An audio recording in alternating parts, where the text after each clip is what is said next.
Everybody say the same thing before I fought with Golovkin. Oh, he's a monster. He's gonna knock out Canelo. He's this and that. At the end of the day, it's not the same. Being in the ring with other fighters like being in the ring with me. It's different. Benavidez is a good fight. He's a good fighter, but I mean, man, I've been in the ring in the hard fights. Every single good fighter there. So. Dramatic twist that has the boxing world abuzz. Canelo Alvarez is finally responding to the announcement of his bout with David Benavidez. He finds himself in a contentious situation as he is being compelled to face Benavidez following a recent confirmation by Michael Benson about the WBC's decision. The WBC, led by President Mauricio Suleiman, has firmly set the stage for Benavidez to become Alvarez's mandatory challenger come March. This development adds a new layer of intrigue and tension to the already vibrant boxing scene. Defeated planned in March of this year.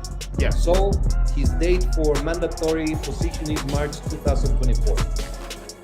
Wow. All right. So, but Canelo has the option to take that earlier. That's Yeah. They can fight. Canelo Alvarez, a name synonymous with boxing excellence, has carved out a legacy that is both formidable and distinguished.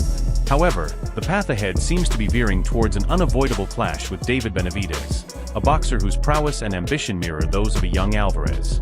In his tweet, Michael Benson said David Benavidez will be officially set as Canelo Alvarez's WBC mandatory challenger in March. WBC President Mauricio Suleiman has reaffirmed this.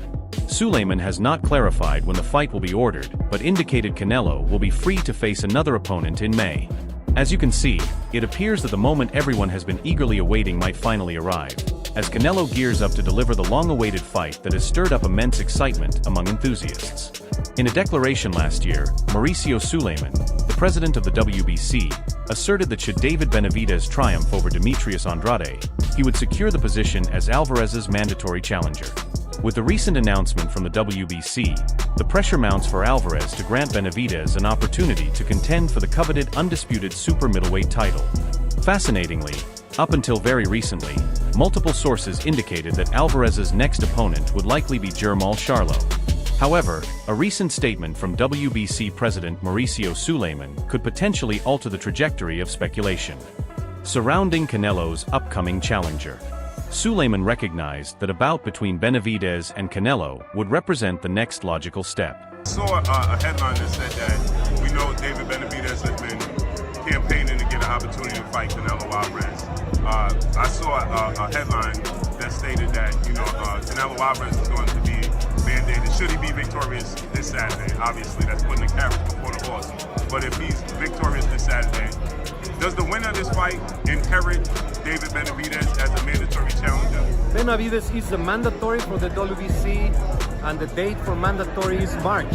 So the winner of the fight, if it's Charlo, he will decide if he remains in super middle, goes back to super welter.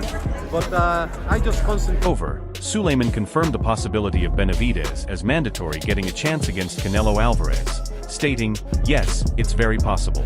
Benavidez confirms his status as mandatory in March. He further revealed ongoing negotiations between the camps, saying, if Canelo has a fight for May, they're in the same company already talking and they've been negotiating. We're leaving them to negotiate. We will see what happens for May, and then the WBC can intervene. In the meantime, Alvarez has confirmed that he is scheduled to face an American opponent on May 4th, aligning with the Cinco de Mayo weekend. Although Jermall Charlo, motivated by his brother's defeat, was initially seen as a leading candidate, it's worth noting that David Benavidez, also an American, remains a contender. The outcome remains uncertain as to whether Alvarez will face Benavidez or if the WBC will intervene to compel him to grant Benavidez an opportunity. In the interim, Alvarez has already dismissed any possibility of facing Terence Crawford next. His name keeps coming up, and I know he's a lot smaller than you. Is that a fight that you would ever consider under any circumstance? I always say if the fight makes sense, why not? But he's not in the plan. It's not in the plan. Okay. Is there a specific reason for it? Is it because of his size, or it won't do anything for you in terms of pushing you toward your goals? Like I say, it makes sense maybe. I don't know right now. I just want to enjoy this fight.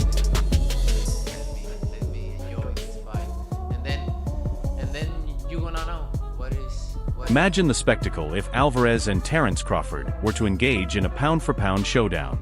Yet, Alvarez has dampened any excitement surrounding this prospect, showing little interest. Despite Crawford's impressive victory over Errol Spence Jr. last year, here between the two, with Canelo outweighing Crawford by 20 pounds. Although Canelo had previously remains unable to secure the fight he craves.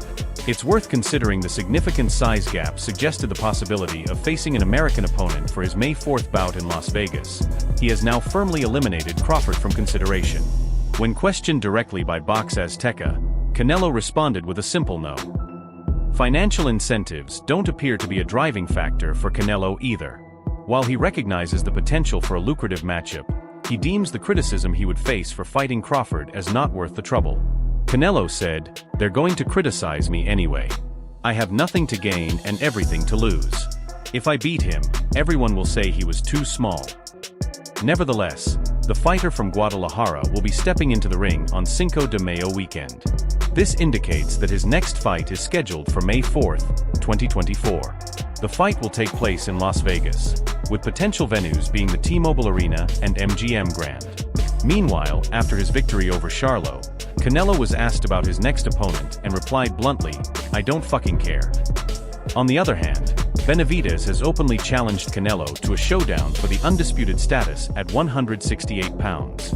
Benavidez said, "Canelo has no one else to fight.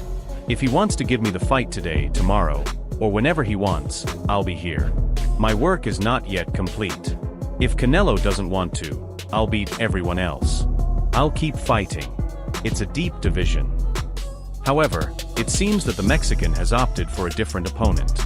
If that arrangement fails to materialize, Benavidez will be ready and waiting thanks to his. There are very few things that piss me off, contrary to what you would normally believe. I don't get pissed off at much, because most things don't matter that much, but I love the sport of boxing. I'm like, what about David Benavidez, the natural super middleweight, who's 28-0 with 24 knockouts, who's been begging for Canelo to get into the ring with him? Alternatively, the sport's most prominent global superstar might be eager to face Bud, the individual who succeeded him as the pound-for-pound #1 after Alvarez dismantled Charlo. Crawford announced on social media, "Canelo versus Crawford is the biggest fight in boxing." However, Canelo cooled the talk by saying, "Right now, the fight with Terence Crawford doesn't make sense. I just won. Let me enjoy this." It's a bout that would captivate audiences, but we might have to exercise patience to witness its fruition. However, Crawford is American and has ties to PBC, so it's plausible that a clandestine agreement between these two legends has been arranged. Meanwhile, Leonard Ellerby shares his insights on potential future opponents for Canelo Alvarez, suggesting that a bout against David Benavidez would likely generate greater pay-per-view success compared to a potential matchup with Terence Crawford. It's Canelo, man. You think Benavidez could beat Canelo? And any thoughts, a week removed from that Benavidez Plant fight? That's a tough fight. It's a tough fight because people just look at this matchup, but it's styles that makes it the fight. And Canelo does a lot of things really well inside the ring, and he'll get up for a fight like that. He'll really, really get up. But Benavidez is the real deal. I mean, I love him as a fighter. Love him as a fighter. Fun to watch. Yeah, fun to watch. Very, very, very entertaining. I mean, I don't know where Canelo is at now after didn't he come off of an injury? Yes. I don't know where he's at with that. He's got to kind of see that. Benavidez young and in his prime. So it would be a great fight. It'd be a good bump, like you said. Yeah, I would love to see it. Ellerby emphasizes the paramount importance of PPV success in determining the viability of high-profile fights. His analysis is grounded in a deep understanding of the boxing industry, pointing out that while a fight against Crawford may have its merits based on athletic competition, from a business standpoint it pales in comparison to the potential revenue that could be generated from a Benavidez versus Alvarez fight. Ellerby said, "No, I know the numbers. I know the business. No, it's not bigger. It has nothing to do with whether or not somebody deserves the fight or whether they should fight. We're just talking about the business. The Benavidez versus Canelo fight and Crawford versus Canelo? It's no comparison." Highlighting the discrepancy between the appeal of fights to boxing aficionados and their commercial success, Ellerby uses the example of the highly anticipated yet commercially overshadowed bout between Errol Spence and Terence Crawford. Despite its significance in the boxing community, it did not achieve the PPV numbers of other major fights, such as the one involving Gervonta Tank Davis and Ryan Garcia. He went on to add, "Terence Crawford is the best fighter in the sport. I mean, he's proven that. But it has nothing to do with the business, and you have to know what that means. For example, Errol Spence and Terence Crawford, two tremendous fighters. Everybody knows Errol's my guy. But the biggest fight in boxing all along was Tank and Ryan. The Spence versus Crawford was the most talked about fight in the last 6 or 7 years. Two young undefeated guys in their prime." Ellerby's insights reveal the intricate balance between the sport's integrity and its commercial aspirations. He underscores the necessity of making judicious decisions that not only respect the sport's competitive nature, but also ensure financial viability. Love him as a fighter. Fun to watch. Yeah, fun to watch. Very, very, very entertaining. I mean, I don't know where Canelo is at now after didn't he come off of an injury? Yes. I don't know where he's at with that. You got to kind of see that. Benavidez young and in his prime.